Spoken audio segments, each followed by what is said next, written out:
जय महाराष्ट्र मित्रांनो, तुमच्यासाठी आज एक नवीन प्रश्न. पहा प्रश्न काय आहे. एक भाविक मंदिराच्या पायऱ्या चढताना पायरीच्या क्रमांका इतकी फुले प्रत्येक पायरीवर ठेवतो.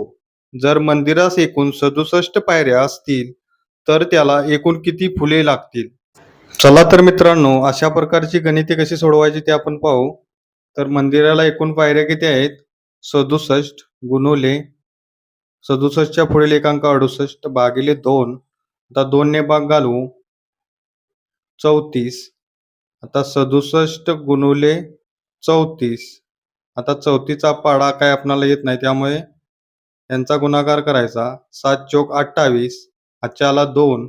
आता तिरकस गुणाकार 7 तिरक 21 आणि 6 चोक 24. आता या सगळ्यांची बेरीज 21 24 आणि 2 47.